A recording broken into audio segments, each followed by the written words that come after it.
Como le decía, yo le he insistido al general Freire y a todos sus pipiolos que en países como estos, donde el ciudadano carece de toda virtud, es necesario poner mano firme. Un gobierno fuerte, liderado por hombres que sean modelos de virtud y de patriotismo. Y así, cuando se hayan enderezado el resto de los ciudadanos y se hayan moralizado, que venga el gobierno liberal, libre y lleno de ideales, donde todos tengan parte mierda.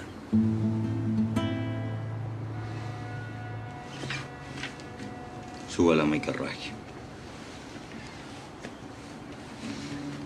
Podría dedicarse a la política. No le iría nada de mal. No me interesa la política. Yo solamente opino como un ciudadano.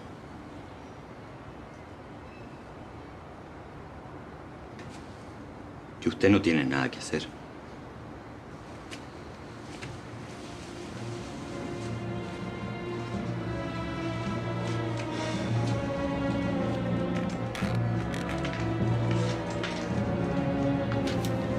Portales, Dieguito Portales, que era tan malo desde el colegio, ¿no? Que se portaba muy mal, indisciplinado, que se hacía cada barbaridad. Bueno, un personaje de una psicología extraña. Era un hombre que a veces estaba con gran entusiasmo y otras veces deprimido, ¿no? Y arbitrario, cruel con las mujeres, cruel con sus semejantes, cruel con sus colaboradores y cruelísimo con sus opositores. No fue el organizador del Estado como se ha dicho, eso lo ha dicho el pensamiento conservador. Yo digo que sencillamente gobernó en forma autoritaria, pero no creó una institución. ¿Usted me habla del ministro que ordenó este país? ¿Del hombre que midió esta tierra yerma? ¿Del hombre que contó a los chilenos? ¿Usted me habla del ministro que ordenó la república y nos dotó de una constitución justa, una constitución coherente? ¿Sabe? Lo que dije al principio, fue un tirano. Técnicamente dicho, de acuerdo al concepto tradicional clásico de lo que se entiende por tirano, en oposición a un verdadero dictador. ¿Está de acuerdo?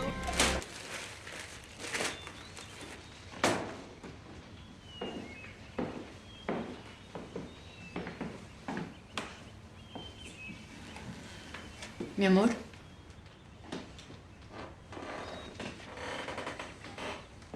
Estoy trabajando. Lo busca un señor. Viene en nombre del Congreso. ¿Quién es?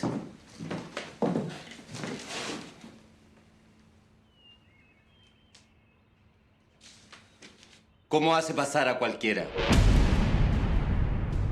Don Diego, he venido personalmente a comunicarle que el día 6 de septiembre, en sesión extraordinaria, se votará la devolución del negocio del estanco a manos del Estado. Sírvase.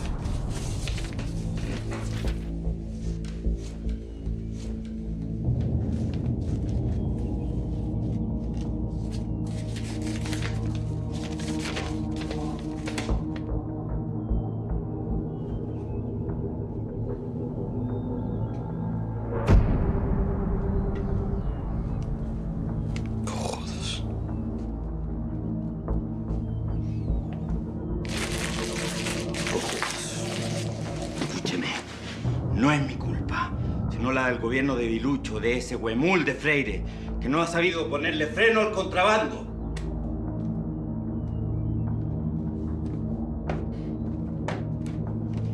Ellos no respetaron los términos del contrato. ¡Diego!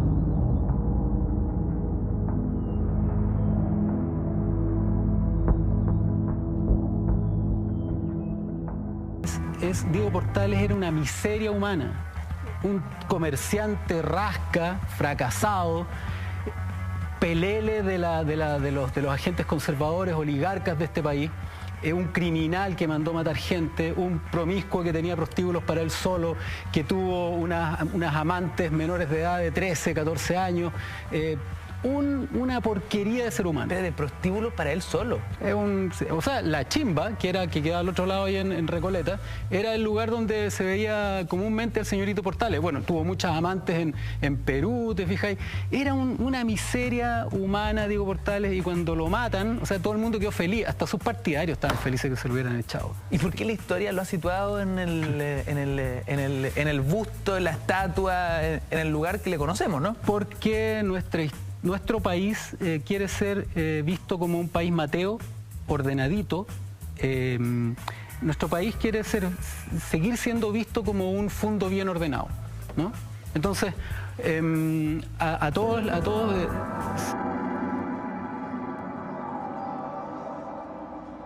Luego del IRCAI, Freire intentará rearmarse, provocando la ira del nuevo ministro del Interior, Relaciones Exteriores, Guerra y Marina. Ay, Manuel. ¿No será mucho cargo para un solo ministro? No sé si el ministro se llama Diego Portales.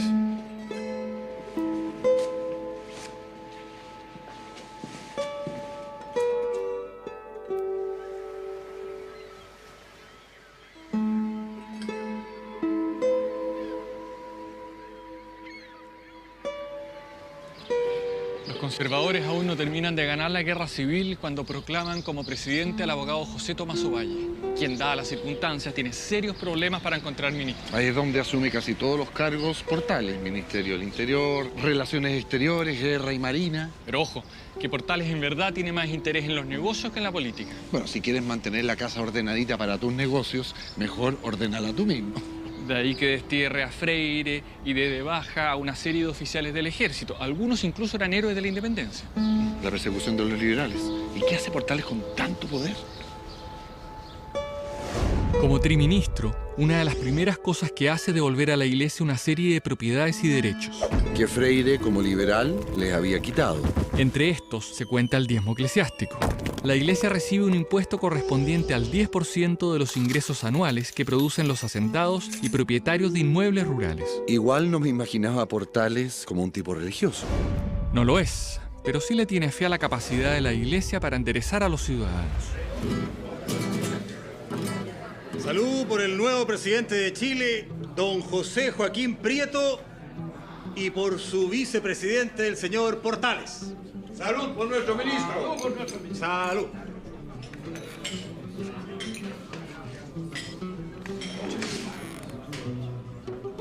Nada mal para alguien que dice que no le gusta la política. Su cargo vicepresidente solo queda en el papel. Portales se aleja de la vida pública y se viene acá a Valparaíso a ocuparse de sus negocios. Pero deben haber intentado muchas veces de que volviera. Sí, muchas. Pero en el fondo él no se desliga nunca totalmente, a pesar de la idea crítica que tiene de la política. En el fondo, siempre sigue influyendo a la distancia. Mira, para que te haga una idea.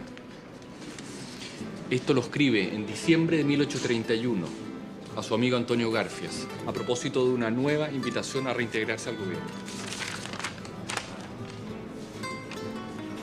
Dígale usted a los cojonudos que creen que conmigo solo puede haber gobierno y orden, que yo estoy muy lejos de pensar así, y que si un día me agarré los fundillos y tomé un palo para dar tranquilidad al país, fue solo para que los jodidos y las putas de Santiago me dejaran trabajar en paz. Huevones y putas son los que joden al gobierno y son ellos los que ponen piedras al buen camino de este. Las familias de rango de la capital, todas jodidas, beatas y malas, obran con un peso enorme para la buena marcha de la administración. Díganles que si en mala hora se me antoja volver al gobierno, colgaré de un coco a los huevones y a las putas les sacaré la chucha. ¿Hasta cuándo estas mierdas? Portales. Digamos solo que Portales es un mercader fracasado. Segundo, usted dice que es estadista. No escribió ningún libro, ni siquiera un artículo sobre el Estado. Son unas líneas que le dirigen una carta a un amigo. En tercer lugar, un tipo antidemócrata, absolutamente, anticonstitucionalista, ¿verdad? Tirano, a más no poder. Crea leyes secretas, crea policía secreta. Ordena los primeros fusilamientos formales en Chile, no a un enemigo de la patria, sino que a chilenos. destruyó un gremio completo de productores, que eran los plantadores de tabaco y los fabricantes de cigarrillos, para construir su monopolio. Engañó a Freire para obtener el estanco. Consiguió que le pagaran plata cuando él mismo quebró su empresa. O sea, es un tipo, por donde lo mire, ¿verdad? Un antihéroe, es decir, un tipo miserable, pero es nuestro héroe político.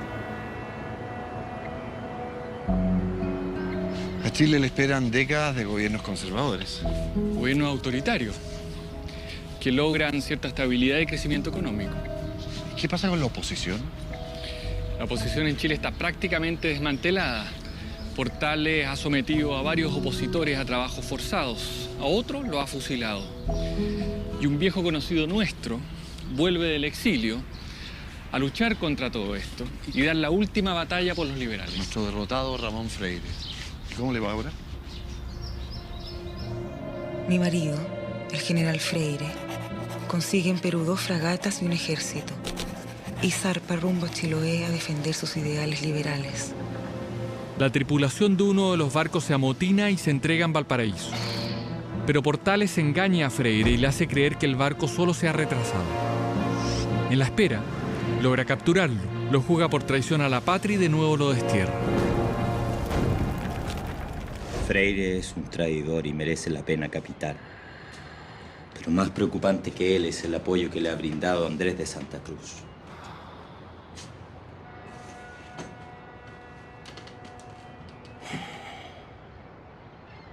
La Confederación Perú-Boliviana merece ser destruida. Nunca olvide que yo viví en Perú.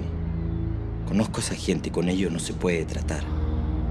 Pero si no actuamos ahora, el puerto del Callao va a crecer más y más y Valparaíso se va a ir a la mierda. Imagínese la fuerza de esas 2 naciones juntas. ¿Cuánto tiempo va a demorar en extenderse hacia abajo y aplastarnos?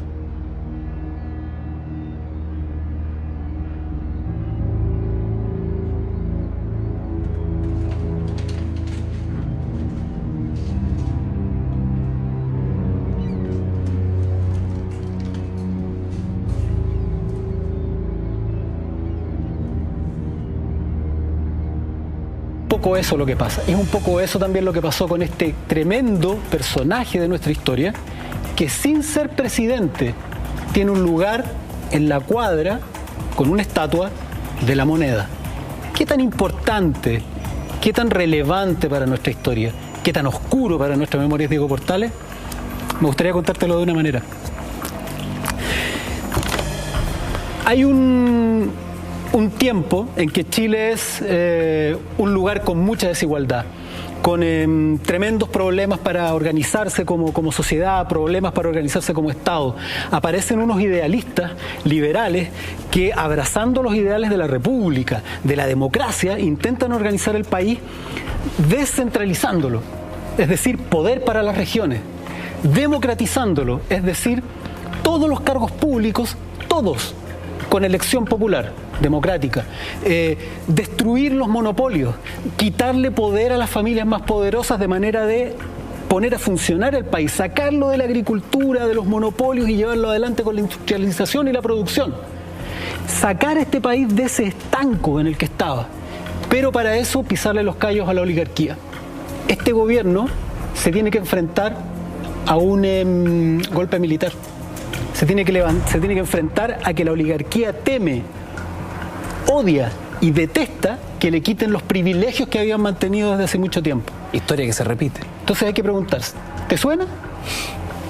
Me encanta decir esto. Viene este alzamiento militar. Después de una batalla bastante corta, se imponen las condiciones de la oligarquía a sangre y fuego. Son hechos prisioneros, torturados, exiliado o derechamente fusilada la oposición a este movimiento. Se instala un gobierno de facto que deroga la Constitución y empieza a preparar entre 4 paredes una Constitución propia, entre 4 paredes, con un personaje fuerte, ¿no? Este señor Diego Portales, ¿te suena?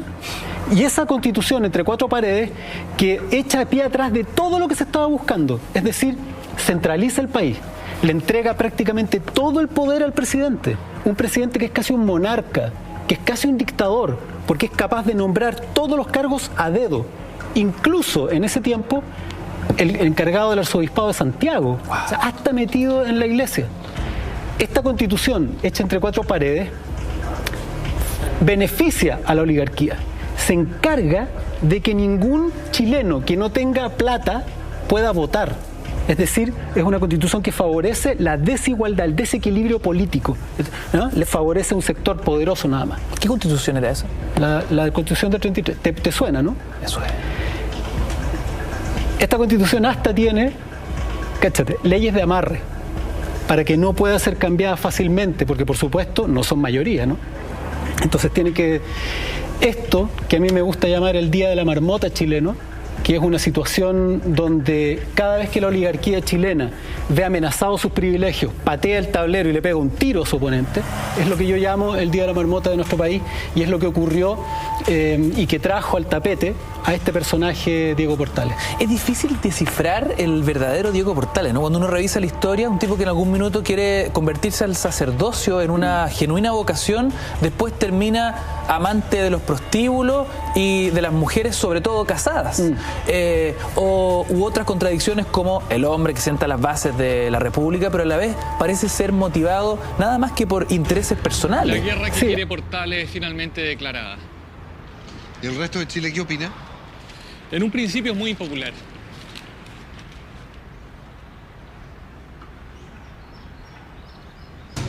Estado de sitio mientras dure la guerra. Cerrado el Congreso. Pena de muerte para todo aquel acusado de traición. Ministro Portales pasa revista a las tropas en Quillota. Portales parte a Quillota a arengar a las tropas. ¿Está seguro que lo seguirán a la guerra? Pero con este grupo se equivoca medio a medio. Se le olvida que aunque asesinó a varios, existen militares liberales indignados por cómo descabezó al alto mando. Así es que en Quillota un grupo de militares se amotina y lo toman como rehén. Exigen que la guerra se acabe de inmediato. ¿Por qué estamos aquí, Manuel? Porque aquí, bajo la Catedral de Valparaíso, en esta ánfora, se conserva el corazón de Portales.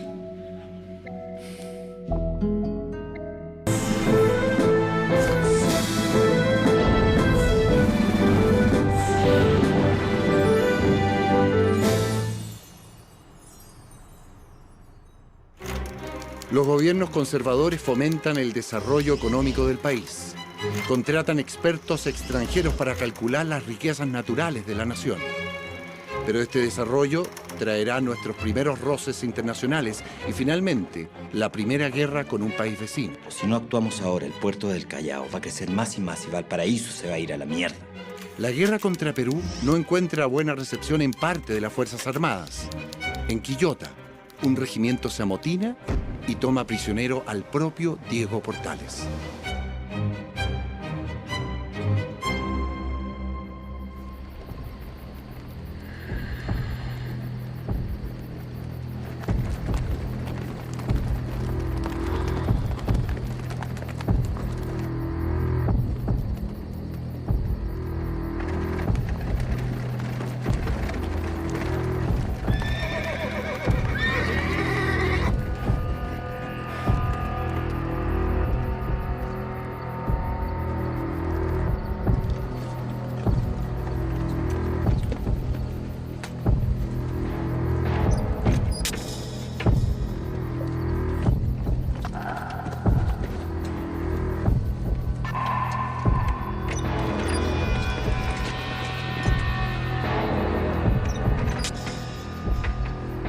Aquí, ministro.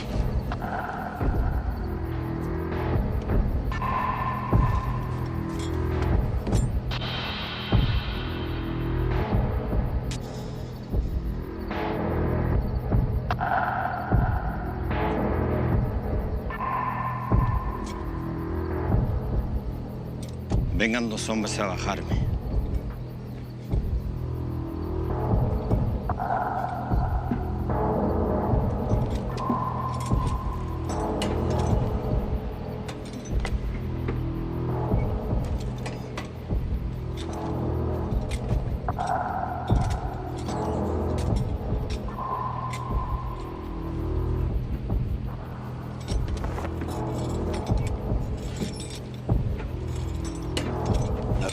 ¿Y para qué quiere la capa?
¡Atención, fusileros!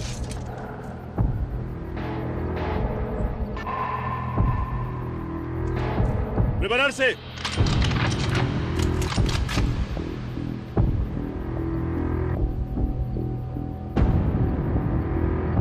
¡Apunten!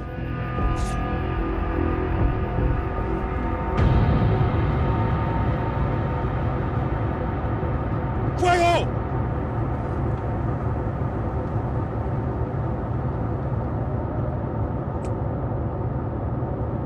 ¡Dispare, carajo!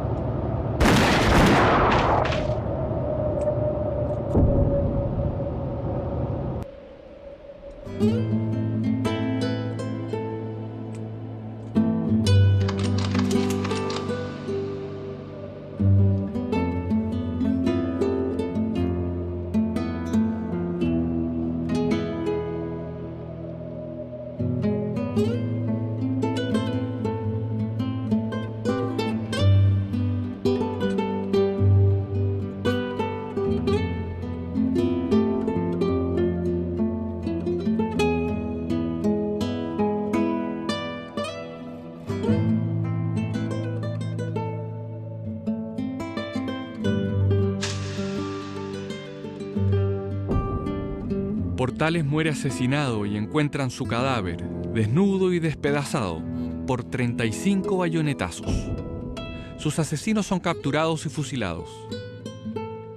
Uno de los efectos más importantes de la muerte de Portales es que populariza la guerra en contra de la Confederación, a quienes se les considera culpables de dicho crimen.